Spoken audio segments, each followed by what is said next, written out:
guys, welcome to another episode of Notes of a Curious Mind, with me, Topher, my mind being the curious one. So you guys voted.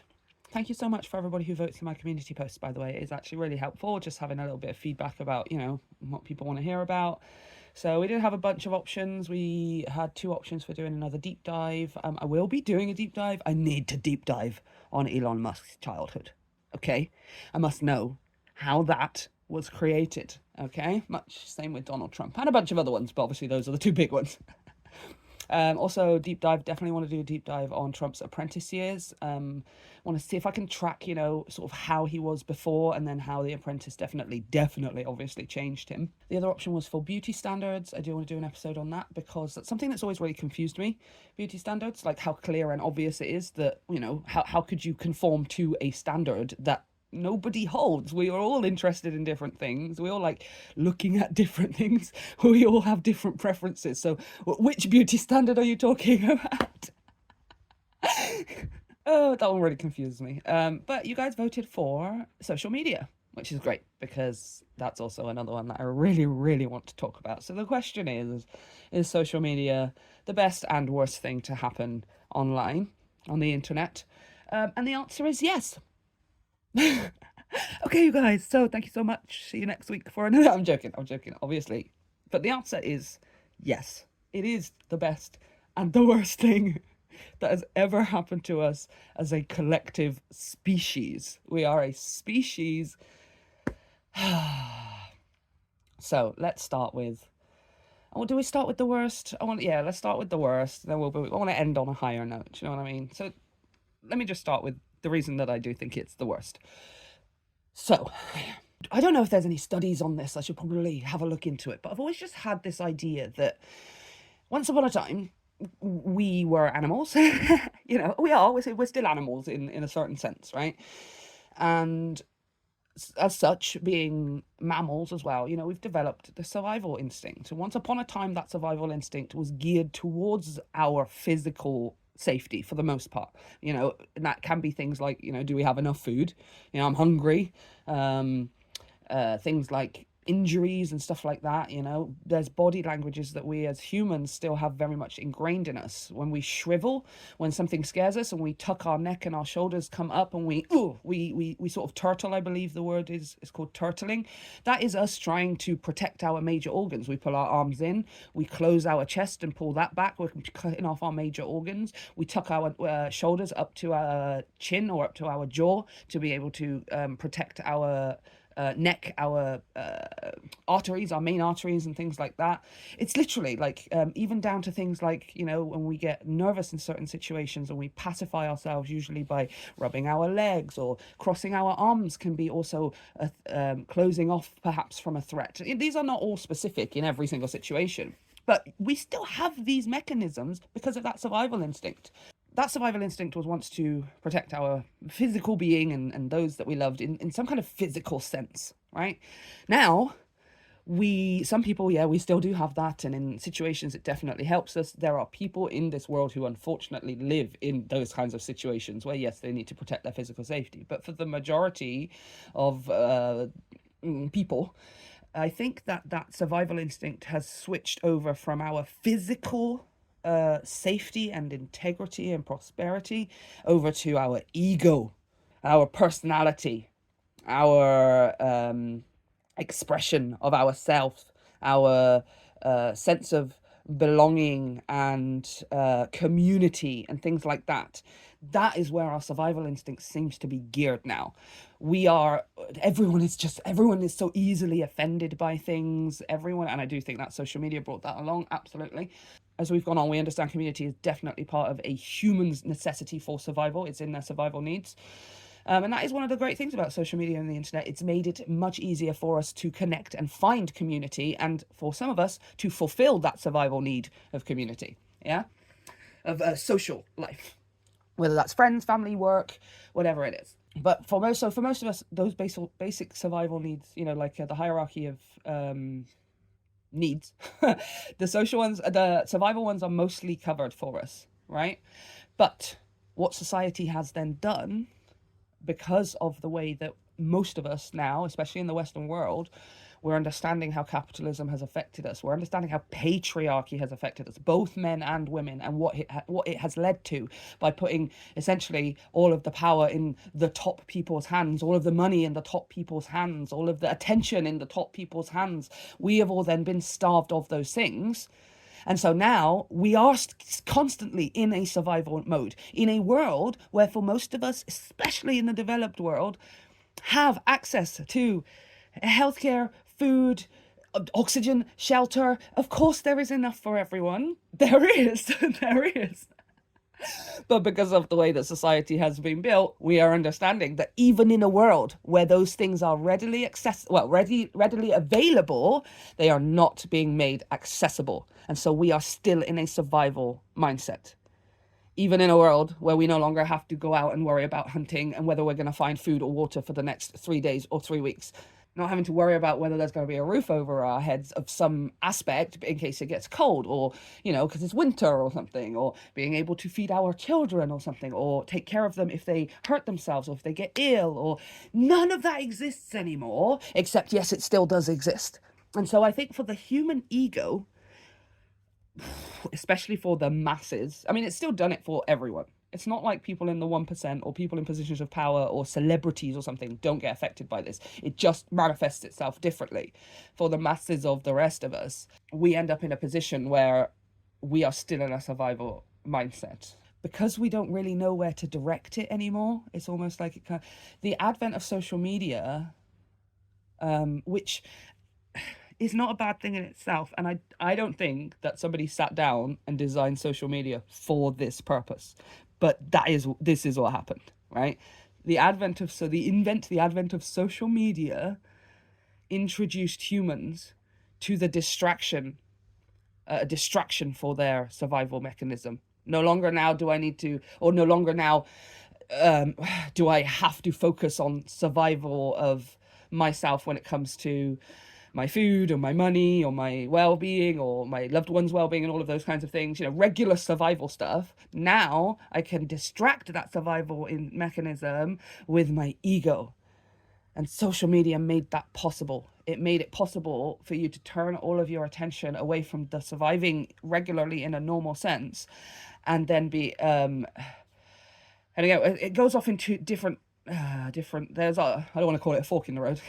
That's Musk's motto, but it creates deviations in the path from there. But essentially everyone's offered some opportunity here to now essentially survive in a different aspect. Yeah. Now, there are some people who I think use that as an opportunity to then pretend. If I don't feel like in my life that I have security and stability at the base levels of perhaps my material world or my relationship world or my emotional or mental world or whatever it is, then I can go on social media, and on social media I can pretend.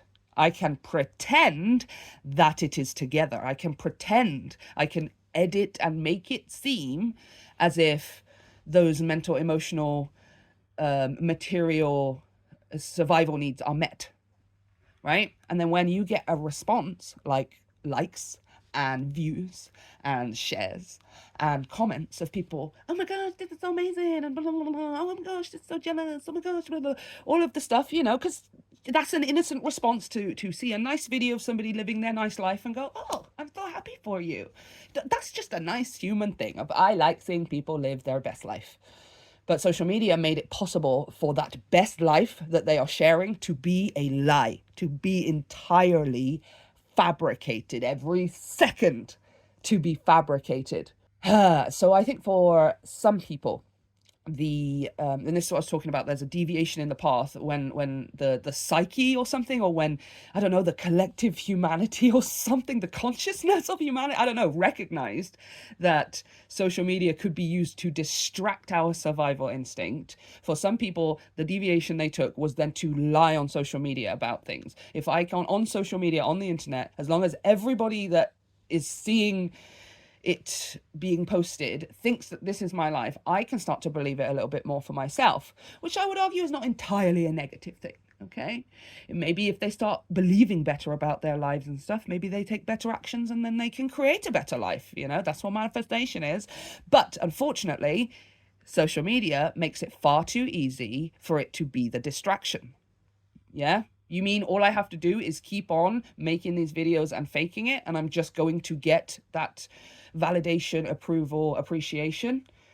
And I don't have to actually do the work to create a better life for myself? You mean I don't actually have to learn from this lesson and reshape the way that I think about myself and my life and what's possible and what I am capable of? I don't have to do any of those things, and I can still just, my ego can feel as if it has the better life? Well, then, yeah, a lot of people are just going to make that choice. They're just going to choose to keep on lying. They're just going to choose to keep on fabricating. If it saves them the actual work, because humans are exhausted, the actual work of you know, of the self-development and life development and inner evolution and all of that stuff. I understand it. Most people are lazy, and rightly so. Humans are exhausted. We should be exhausted. I don't know what the F we did. At some point along the line, we just completely lost the plot. And it was thousands of years ago, but we completely lost the plot, It's just like, oh my God, we made houses.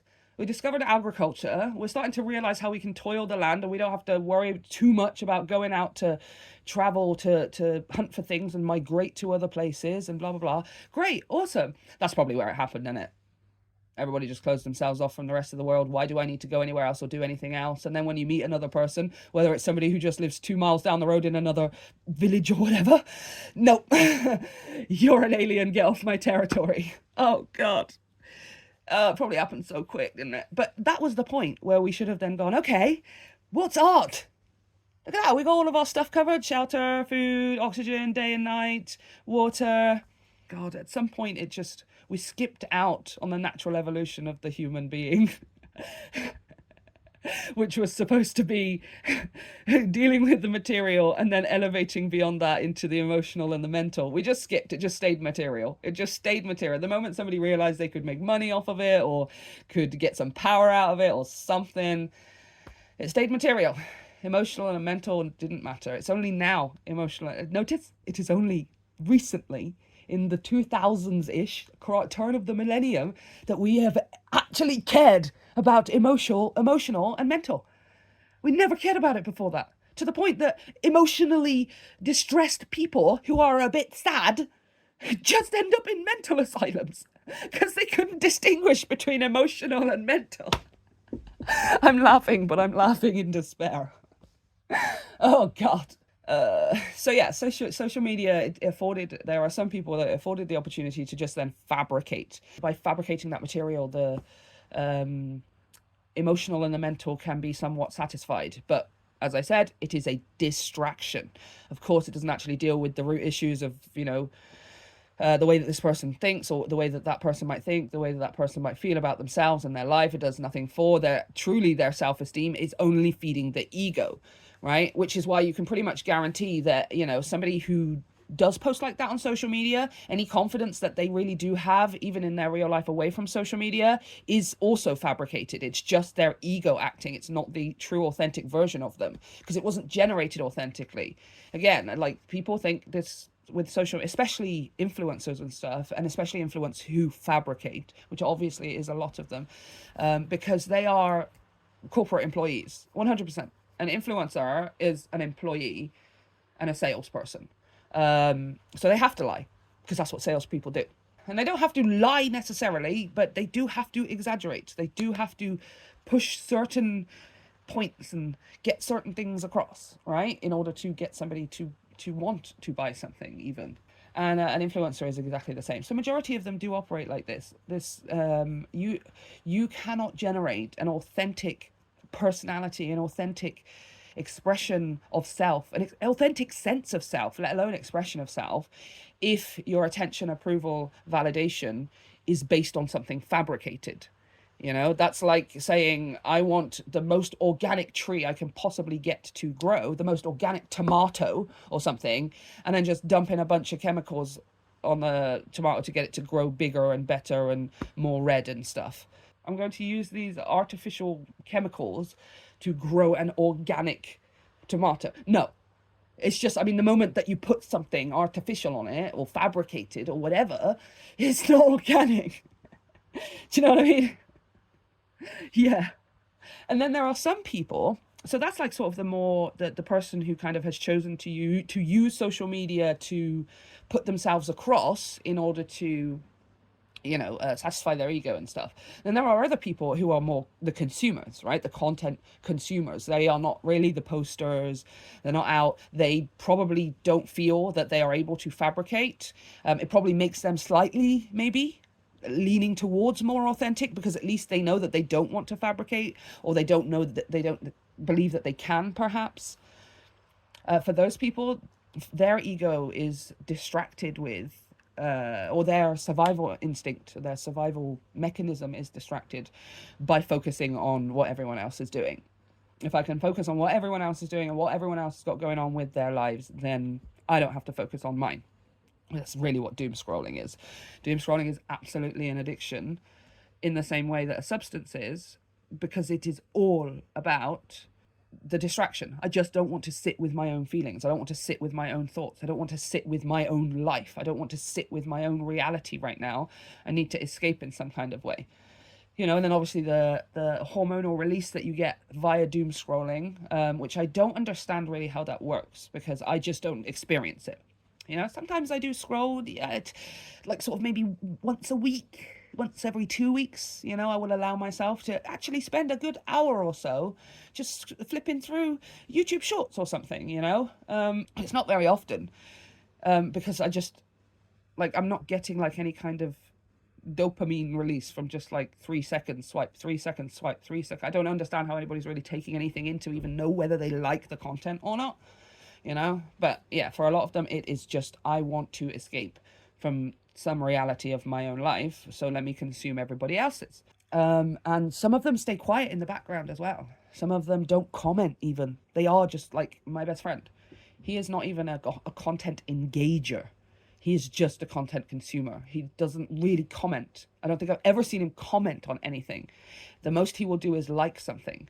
And he absolutely just watches 3 seconds and scrolls, 3 seconds and scrolls, which is to the point where TikTok's algorithm works like that, right? Like, as a TikTok creator, people are taught to make it catchy within the first 3 seconds of the video, because if you don't, someone's going to scroll past. The absolute attention deficit that is being created by social media, especially TikTok, and now YouTube Shorts and Instagram, was it Reels and Threads, and Snapchat has it as well, the Snapchat story function or whatever, all of it, the whole lot. The absolute inability to focus on anything for longer than some minutes. And again, I do think that is because humans are exhausted. People for the longest time were told, get your life sorted out and together and put together, and then that's it. Okay, you get the job that you're going to get, you get the person you're going to get, you get the kids that you're going to get, the house you're going to get, the car you're going to, and that's it. You do that and you have that, and maybe you might move or get a new car maybe or something, but that's it, that's the thing, and you're going to do that for the rest of your life, and that's the only thing you're going to do. Pick one is what we are taught, or what a lot, especially even up to the 90s. Pick one and then stick to it or something, you know what I mean? So we're exhausted. We're absolutely exhausted, and I think that social media introduced us to something we'd been craving, which was diversity, difference, a buffet, something more colourful, rather than just looking at the same colours every single day, the same life. By the time you're 20, 25, 30, you're settled, you're done, and then what? You're supposed to look at the next 30 to 40 years of your life and go, this is it, that's it, you're done. All of that childhood growing up of figuring things out and getting yourself together and all of those things, and by the time you hit 25 to 30, and that's it, you're done, and this is who you're going to be forever. You're not going to go and take yourself that you have become and go do something with that. God, absolutely baffling. So yeah, the content consumers, they want distraction from their own situation, from their own selves, their own reality, maybe some aspect of it, or some aspect of themselves, their own personality. And then you get some people, like we spoke about earlier, who are content consumers and not creators, but they definitely engage. They are absolutely content engagers.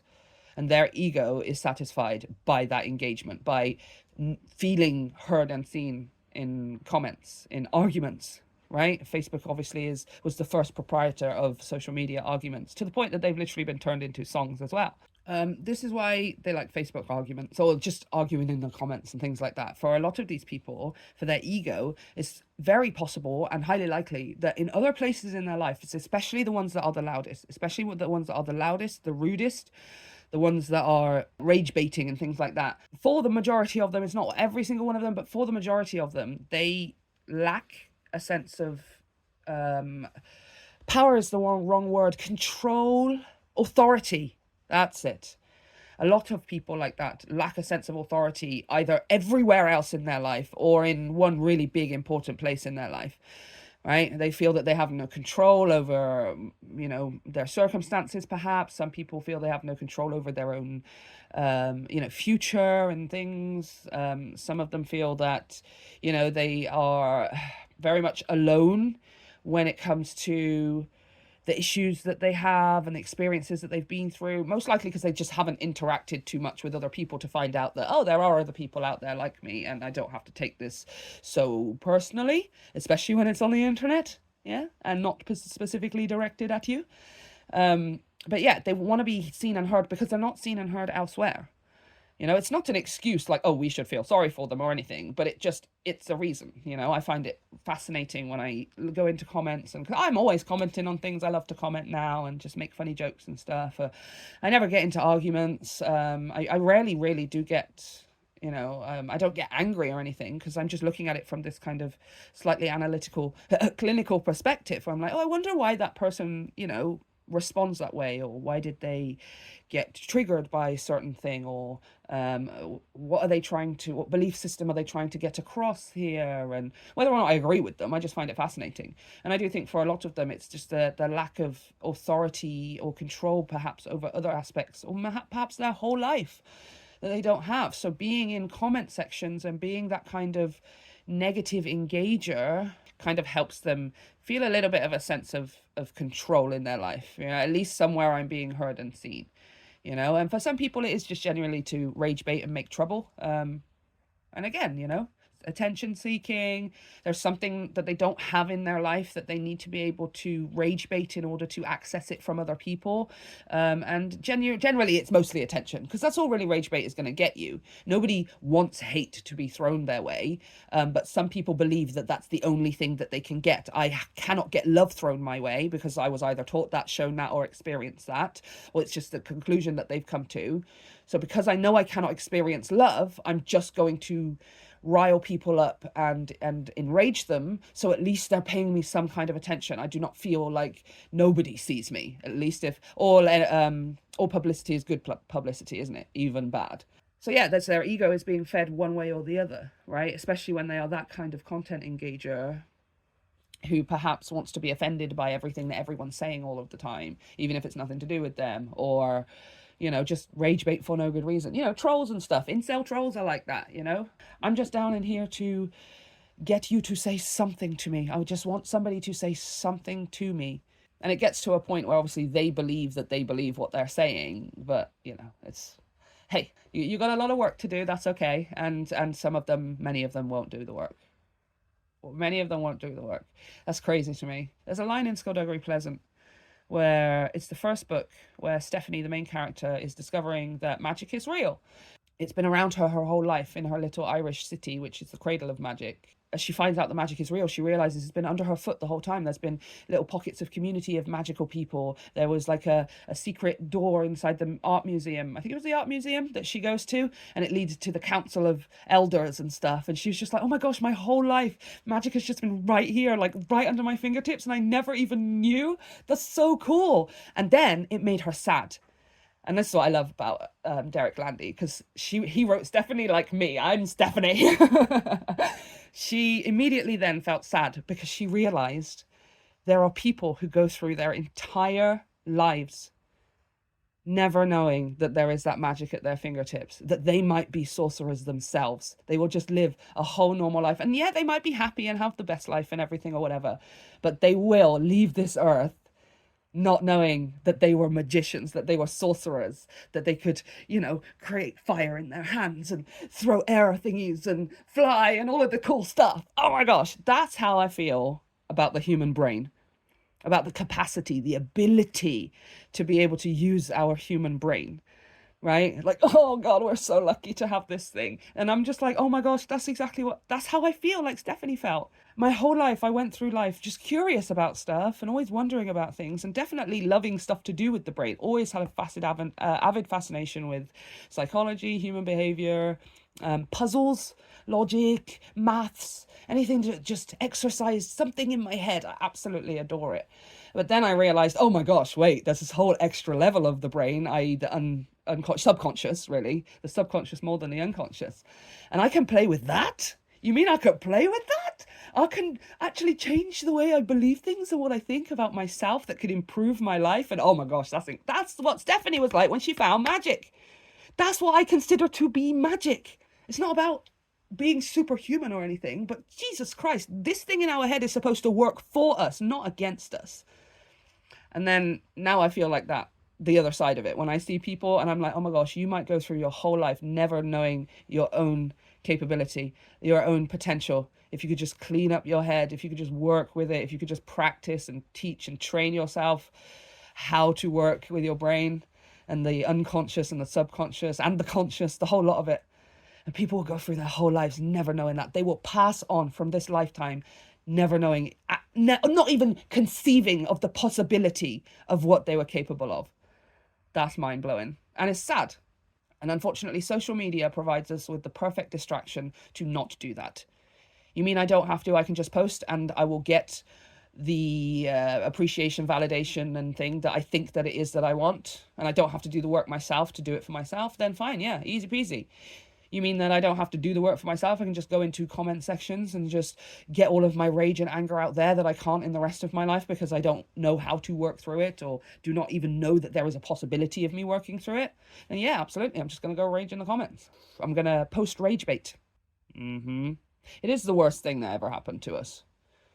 In those aspects, social media is the worst thing that ever happened to us because now we just feed our ego.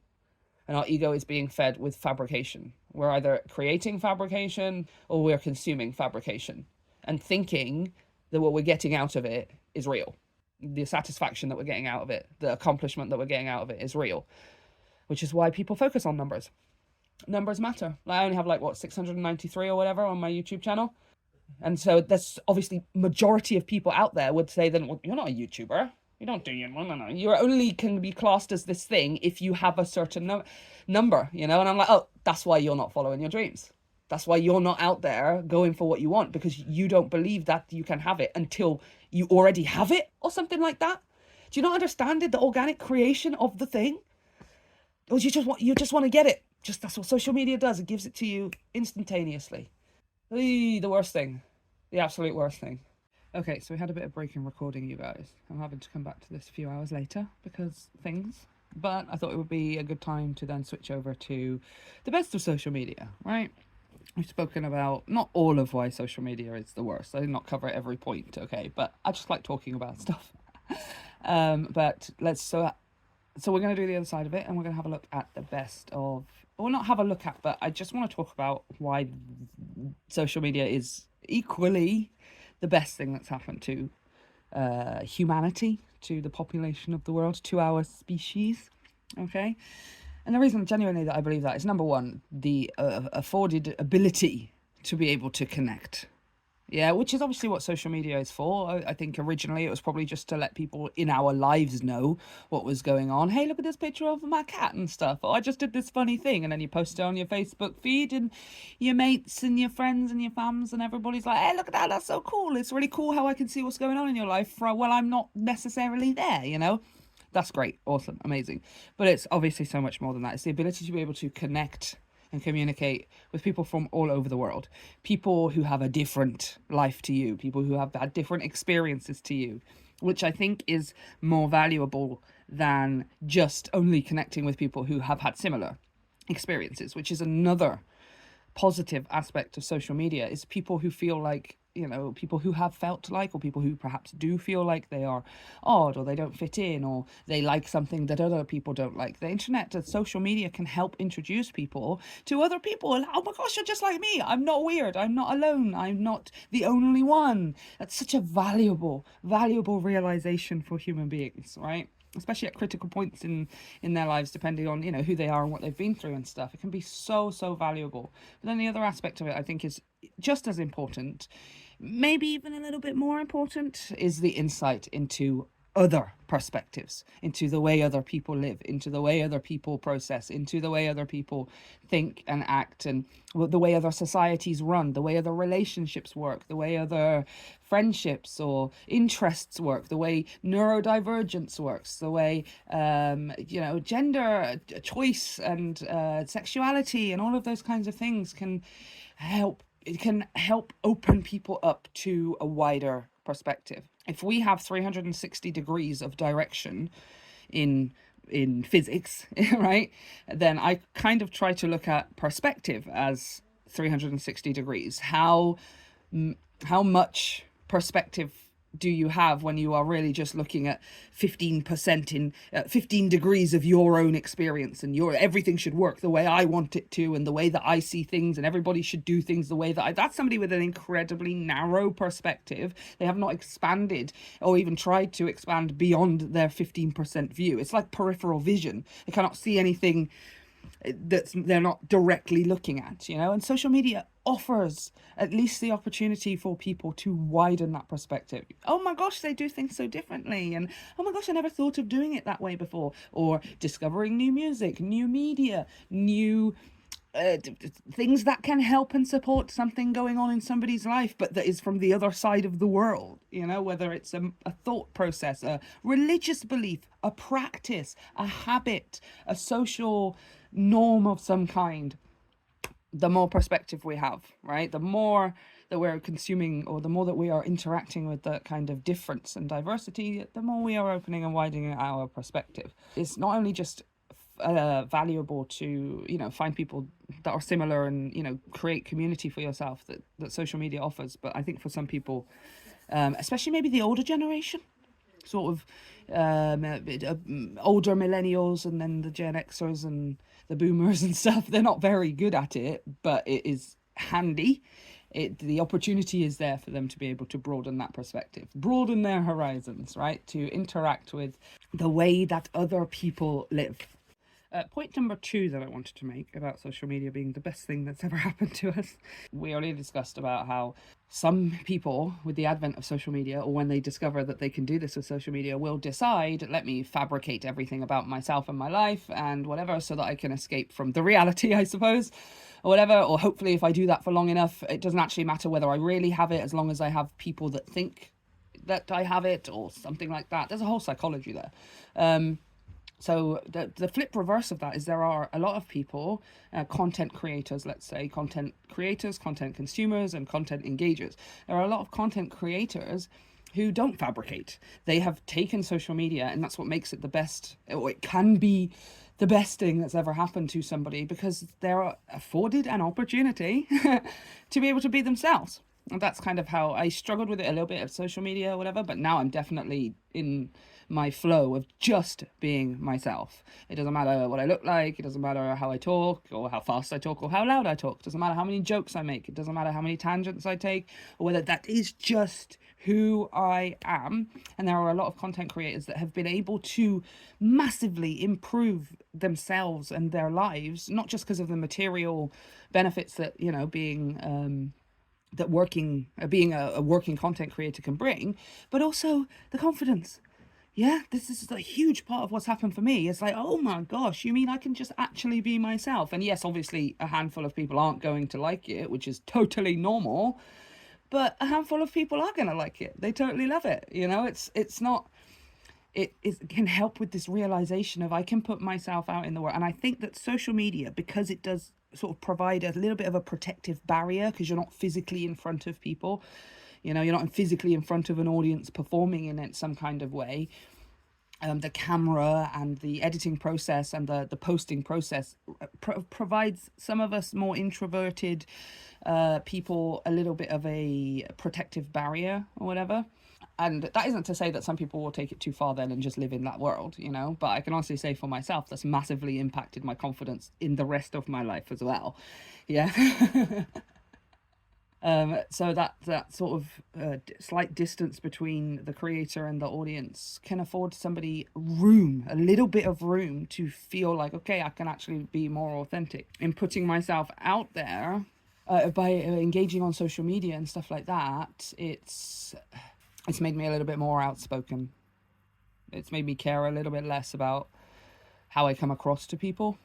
Some people will get it and some people won't, and that's just okay. So I think there's a lot of people that the authenticity, they can probably be, social media provides them with an opportunity to be more authentic with themselves and with people than maybe in real life, IRL, in their physical world. Not necessarily like family and friends and stuff, but on a social scale, absolutely. I'm one of those people.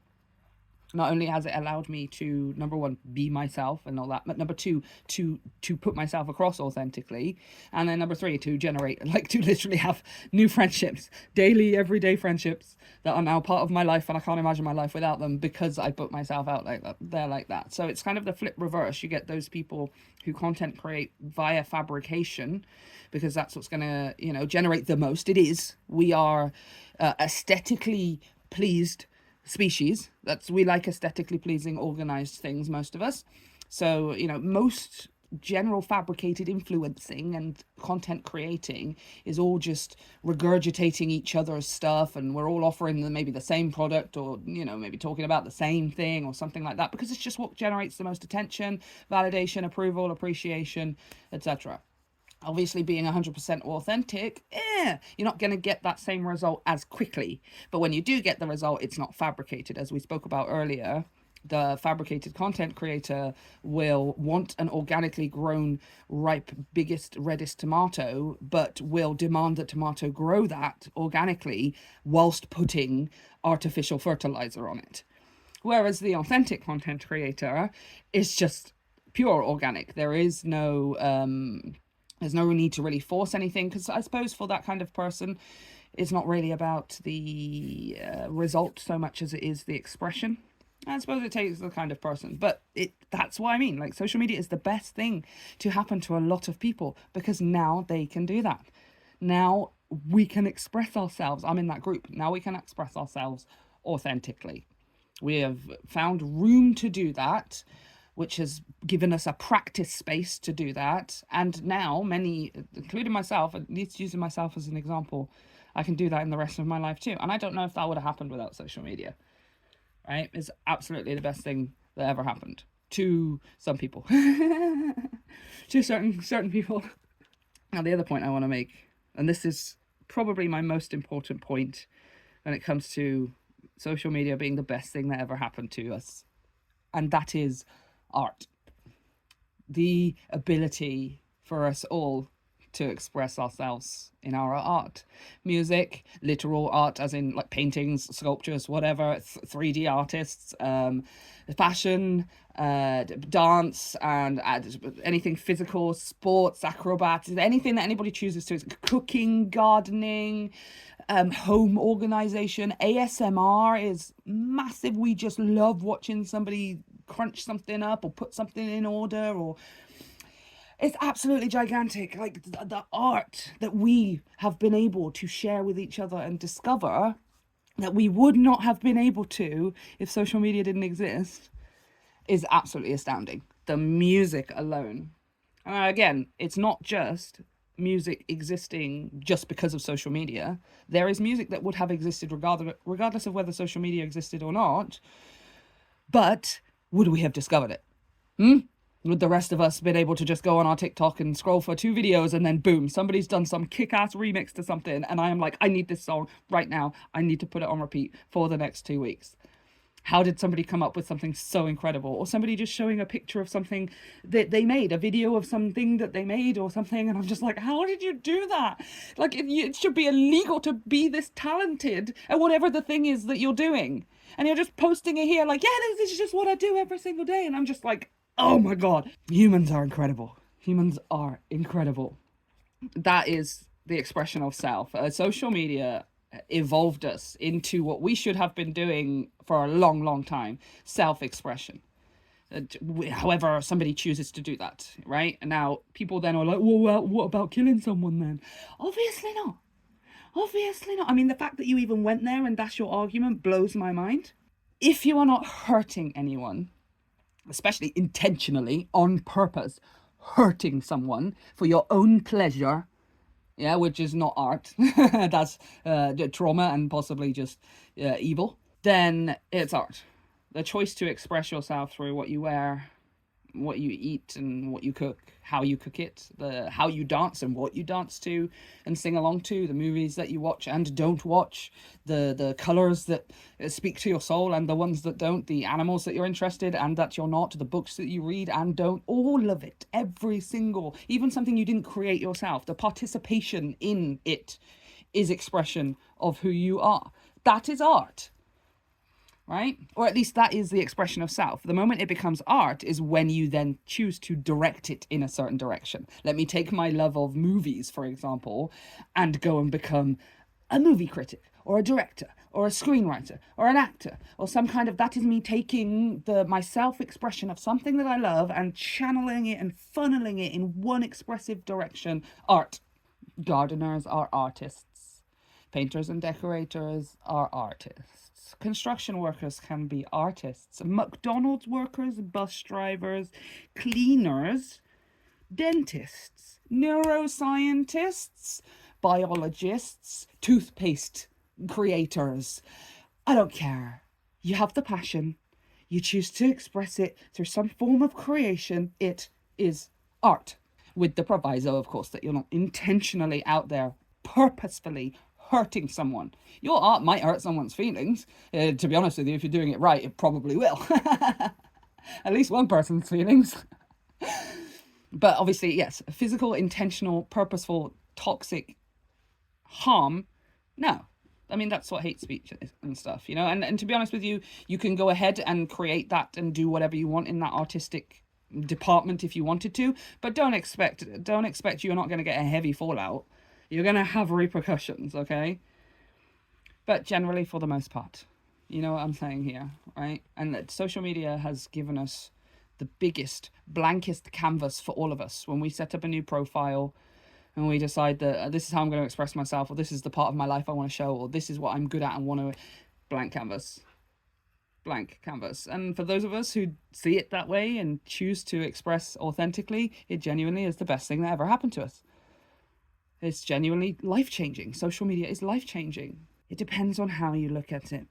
For those people who social media is the worst thing that's ever happened to them, they probably see, and at one point saw, and maybe still do see social media as a form of perhaps rescue, as a form of perhaps respite, as a form of perhaps resolve of their problems elsewhere in their life. I'll either distract myself with social media and look at what everyone else is doing, or I will distract myself with social media and fabricate the kind of life that I want, because if everyone else believes it, then it must be true.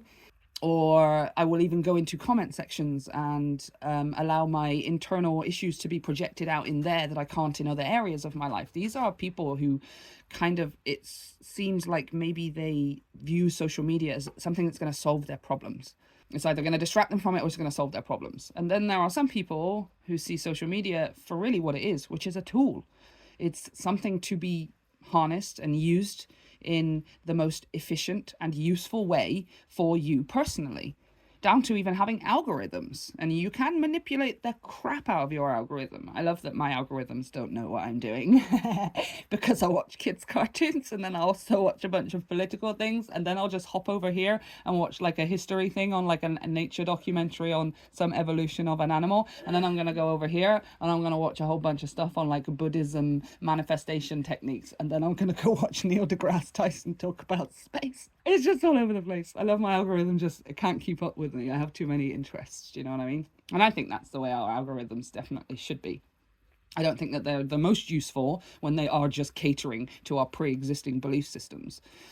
sometimes the algorithm gets to a point where it's not really showing you anything new, in the sense of it's just this is what you like, right? Instead of, here is something that you might be interested in. Take a look at this over here. Oh, look at this newbie, blah, blah, blah. And yes, even differing political opinions too, okay? Some people need to hear and see those things. But I think for us guys, it's been the best thing. It's because we've seen it as a tool for the betterment of the self and of the collective humanity. That's genuinely how I see it. So of course I've made the most of it.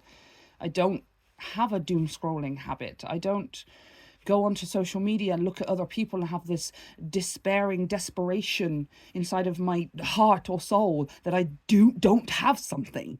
Like, that blows my mind. Like, people go on there to literally look at other people having things that they want and then wonder why they're walking around in their entire life so miserable. But they can't break the cycle of going there to look at other people who have the thing that they want. So I suppose, depending on how you're using it, directly is going to depend on the result that you get out of it. And if we can start seeing it more as a tool of self-expression, a tool of self-discovery, as well as a tool of collective discovery, and trying to get as close as we can to 360 degrees of perspective, not just 15, you know? And just so you know, no human being is ever going to reach 360 degrees of perspective. I don't think the point is to ever make it to that. But I do think that a whole bunch of fun is to be had in trying. Okay?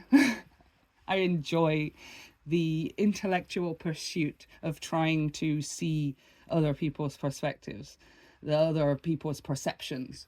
I don't have to take them on and make them my belief system in order for me to understand, in order for me to put myself in their shoes, in order for me to to learn something from their story or their experience or their standpoint. Maybe it just comes easily to me because I just have this natural curiosity, you know? Why? Yeah, but why? Oh my gosh, that's so cool. So why? And I don't even need to know the answers. I don't have like a desire to have all of the answers. I think that's what makes it so much more fun for me. And whereas other people want the answers, you know, it's like, well, you've asked the question of why. You need to stick around and find out the answer. Right? No, actually, I don't. I just enjoy the pursuit. I'll probably get distracted by something else in the end and go, oh, what's that over here? What's going on with this? I just want to be interacting with everything all of the time, constantly. So how would you guys say that you use social media? Is it something that you consider, or that if you look at it in a certain way, do you maybe consider yourself to be an escapist? Do you think that social media helps you to escape, to switch off from what else you're dealing with in your life? Do you think that, you know, are you a person who maybe feels like watching other people have the life that you want or the things that you want?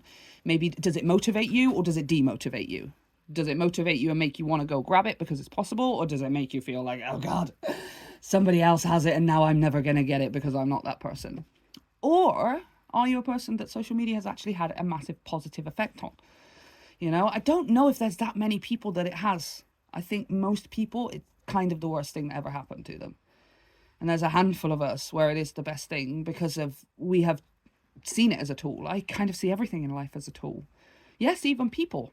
Not tools as in idiots. There is something to learn from this person, something to gain from this person, not even in a material sense, you know, but their perspective, their story, just their presence perhaps, you know. And obviously I see myself as a tool for everyone else as well. It's not like everything in the world is just a tool for me. I am a tool for everything else in the world too.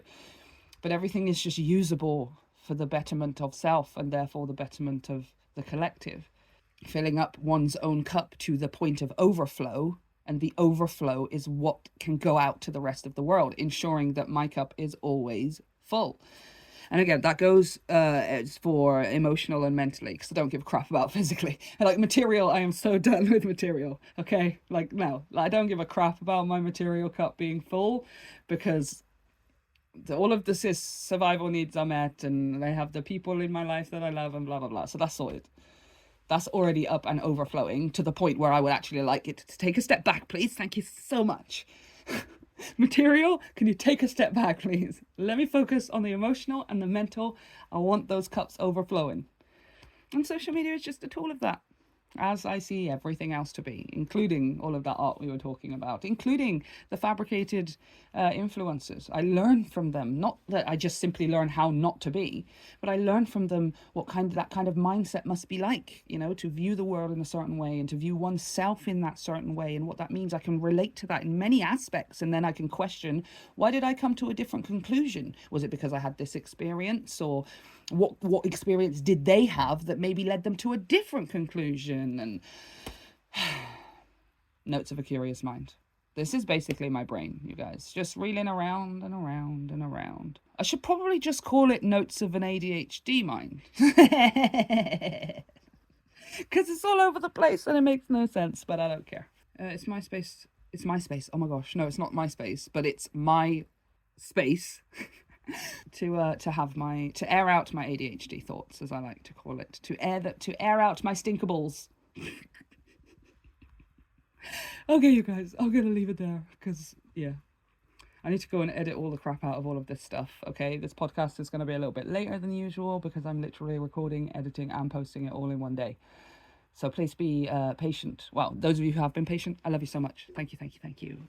Don't forget, you can go over to my YouTube if you're not there. Most of you are here. Please like and subscribe. I always forget to tell people that. I'm starting to get better at doing it because I'm understanding and learning from people, influencer, social media kind of things and stuff. Those things are useful. It's all a tool. I can use it. I do not have to assimilate to their belief systems, assimilate to their perspectives in order to take something from it and contribute it to my own. So please like and subscribe and share and all of those YouTube-y things if you are here on YouTube, okay? I'm still getting used to this. You can also leave comments. If you didn't like the podcast, leave a comment. If you liked the podcast, leave a comment. If you didn't like the podcast, push the thumbs down. If you like the podcast, push the thumbs up. Even the trolliest of the trolls don't understand how much their engagement is appreciated. Okay? And also on Spotify as well. Just give it 1 star and say it's a bunch of crap. Doesn't matter. Engagement is key. I learned that too from influencers. Okay, I love you so much, you guys. Bye.